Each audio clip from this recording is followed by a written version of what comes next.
Hello friends, তোমরা কি এই ধরনের একটা রসা রসা সয়াবিন আলুর তরকারি চাও নিরামিষ দিনে? তো তার জন্য আমার এই রেসিপিটা কিন্তু প্রথম থেকে শেষ অবধি স্কিপ না করে ভালো করে দেখতে হবে। আর তারপরে কিন্তু তোমরা যদি রেসিপিটা দেখে নাও তো এই রকম একটা সয়াবিন আলুর কষা কষা তরকারি তোমরা পেয়ে যাবে। তার জন্য তোমাদেরকে দেখতে হবে এমপি ডেলি ব্লগ চ্যানেল। তো চলো ঝটপট রেসিপিটা দেখে নেওয়া যাক। হ্যালো ফ্রেন্ডস, তো দেখো আজ আবার চলে এসেছি তোমাদের সামনে সয়াবিন কষা করব। আজ কিন্তু সয়াবিন কষা করব। তো দেখতে পাচ্ছ আমি সয়াবিনটাকে গরম জলে ভিজিয়ে ভালো করে এটাকে পরিষ্কার করে এর জলটা নিংড়ে রেখেছি। এদিকে দেখো আমি আলুটা ফ্রাই করে নিয়েছি, আলু ফ্রাই করে নিচ্ছি আমি। তোমরা তোমাদের মতো করে যেমন মনে হয় সেমন সাইজের আলু কেটে নেবে, নিয়ে এইভাবে লাল লাল করে ভেজে নেবে। তো দেখো আমি সয়াবিনে হলুদ আর লবণ দিয়ে দিয়েছি। এবার এটাকে এরকম করে সুন্দর করে মেখে নেব। হলুদ লবণ মাখিয়ে তারপরে এটাকে আমি ফ্রাই করব। ভালো করে মাখিয়ে নিলাম। এবার আমি আলুটাকে দেখো, আলুটা কিন্তু ফ্রাই হয়ে গেছে। আমি আলুটাকে নামিয়ে দেবো। তো দেখো বন্ধুরা, আমি কিন্তু আলুটা সুন্দর করে ভেজে নিয়েছি লাল লাল করে। ওতেই অনেকটা তেল আছে, আমি ওই তেলেই সয়াবিনটা ফ্রাই করে নেব।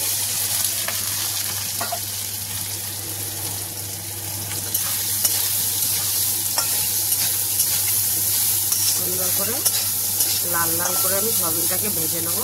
সয়াবিনটা হতে হতে তোমাদের আরেকটু দেখিয়ে দিই। দেখো আমি একটা মশলা পেস্ট করে নিয়েছি, আদা রসুন পেঁয়াজ কাঁচা লঙ্কা, আর কিছুই না, আর একটু জিরের গুঁড়ো যাবে। তোমরাও জানো এটা মাংসের মতো করতে হবে, মাংসের মতন মশলা লাগবে, আর কিছুই না। সয়াবিনটাকে কিন্তু ভালো করে এটাকেও একটু লাল লাল করে ভাজতে হবে। সয়াবিন কষাটাকে একদম সুন্দর করে মাংসের মতো করবো আজকে। দেখো বন্ধুরা, সয়াবিনটা এরকম করে সুন্দর করে ভাজতে হবে। এখনও আমার আর একটু টাইম লাগবে এটাকে ভাজতে। দেখতে পাচ্ছ এরকম সুন্দর করে লাল লাল করে এটাকে ভাজতে হবে। সুন্দর করে না ভাজলে সয়াবিনটা তরকারিতে মজবে না বা খেতে ভালোও লাগবে না। তো ভালো করে এটাকে আর 1-2 মিনিট ভেজে আমি এটাকে নামিয়ে দেবো। দেখো আমি কিন্তু আলুটাকে খুব সুন্দর করে ভেজেছি। তোমরা কিন্তু এরকম লাল লাল করে ভাজবে। সয়াবিনের তরকারিতে আলুটা যত সুন্দর ভাজা হবে তত বেশি টেস্ট হবে। আলুটা যদি চন্দ্রমুখী হয় আরও বেশি টেস্টি হবে, কারণ খেতে খুবই সুস্বাদু হয় চন্দ্রমুখী আলু। তোমরা সবাই জানো চন্দ্রমুখী আলু একটু বালি বালি টাইপের লাগে, আরও বেশি সুন্দর, তাড়াতাড়ি সিদ্ধটাও হয়ে যায়। তো দেখতে পাচ্ছ সয়াবিনটা সিদ্ধ হয়ে গেছে। আমি এবার সয়াবিনটা নামিয়ে দেবো। তো দেখো বন্ধুরা, আমি সয়াবিনটা নামিয়ে দিয়েছি। আমি ওই কড়াইতেই কিন্তু একটু তেল দিয়ে দিয়েছি। তেলটা গরম হয়ে গেছে। আমি একবারেই ফোড়ন দিয়ে চাপিয়ে দেবো। ফোড়নে দেবো তেজপাতা, গোটা জিরে,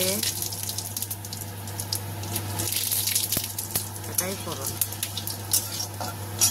আমি আর একটা জিনিস দেবো, দেখো আমি দিয়ে দেবো একটু সামান্য চিনিটাকে মেল্ট করে নেবো।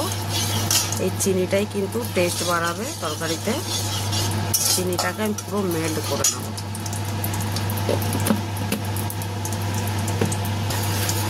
তো দেখতেই পাচ্ছ চিনিটা মেল্ট হয়ে গেছে একদম। এবার এর মধ্যে আমি এই পিষে রাখা মশলাটা দিয়ে দেবো। তো দেখো মশলাটা আমি দিয়ে দিয়েছি, দেখতেই পাচ্ছ। এবার আমি দিয়ে দেবো এর মধ্যে হলুদ পরিমাণ মতো, দিয়ে দেবো পরিমাণ মতো লবণ, আর দিয়ে দেবো জিরের গুঁড়ো।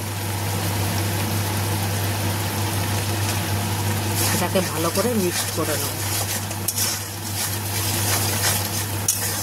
মশলাটা যদি এই কাঁচা মশলার উপরে দেওয়া হয় ওটা কিন্তু পুরার সম্ভাবনাটা থাকে, তখন মশলাটা খুব সুন্দর এর সাথে মিশে যাবে আর সুন্দর কষানোও হয়ে যাবে। আমি মশলাটাকে এবার কষিয়ে নেব। তো দেখো বন্ধুরা, আমার কিন্তু মশলাটা কষা হয়ে গেছে আর সুন্দর করে মশলা থেকে তেল ছেড়ে দিয়েছে। আমি এবার এই ভেজে রাখা সোয়াবিন আর আলুটা দিয়ে দেবো। দিয়ে আমি সামান্য পরিমাণে একটু জল দিয়ে দেবো। দিয়ে এটাকে আমি আর একটু ভালো করে কষিয়ে নেবো। সোয়াবিন আর আলুটাকে ভালো করে কষিয়ে নেবো। এটা সোয়াবিনের তরকারিটা কিন্তু কষানোর উপরে টেস্ট হবে বেশি। যত কষানো হবে তত টেস্টি হবে। দেখো বন্ধুরা, আমার কিন্তু এটাও সুন্দর করে কষিয়ে নিয়েছি। দেখতে পাচ্ছ আমি যে জলটা দিয়েছিলাম জলটা পুরো দমে শুকিয়ে গেছে, দেখতে পাচ্ছ।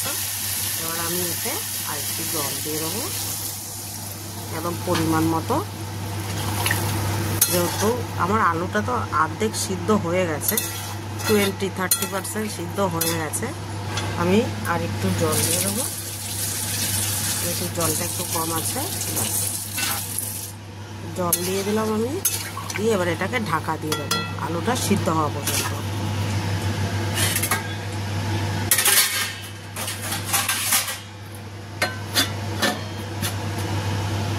তো দেখো বন্ধুরা, আমি এইমাত্র কিন্তু ঢাকনাটা খুলে দিলাম। এবার দেখবো যে আলুটা সিদ্ধ হয়েছে কিনা। ওয়াও ওয়াও, আলুটা একদম সিদ্ধ হয়ে গেছে গো। তোমরাও কিন্তু এরকম নাড়াচাড়া করে করে করে তরকারিটাকে করে নেবে সুন্দর করে, বুঝতে পারছো বন্ধুরা? দেখো, ও মাই গড, আলু সিদ্ধ হয়ে গেছে। এরকম নাড়াচাড়া ঘুরাইয়া তরকারিটা একদম লাতা পাত্তা কইরা হেলাতে হইব। এবার কিন্তু এতে একটা জিনিস দিতে হবে, সেটা হচ্ছে garam masala. 1 minute holding, I am come back. তো দেখো, আমি এবার গরম মশলা উপর থেকে ছড়িয়ে দিলাম। যেহেতু সয়াবিনের তরকারি, একটু গরম মশলা না দিলে ভালো লাগবে না। তো দেখো, গরম মশলা দেওয়াতে পুরো কালারটাই চেঞ্জ হয়ে গেল, একদম ডিফারেন্ট কালার। তো দেখো, তরকারিটা হয়ে গেছে, আমি এবার নামিয়ে দেবো। এটুকু ঝোল আমার লাগবে, তো আমার বাড়িতে 4-5 জন লোক আছে, তার জন্য এই তরকারি ঝোলটা আমাদের লাগবে। তো দেখো, আমি কিন্তু তরকারিটা নামিয়ে দিচ্ছি, আর সুন্দর কালারফুল হয়েছে।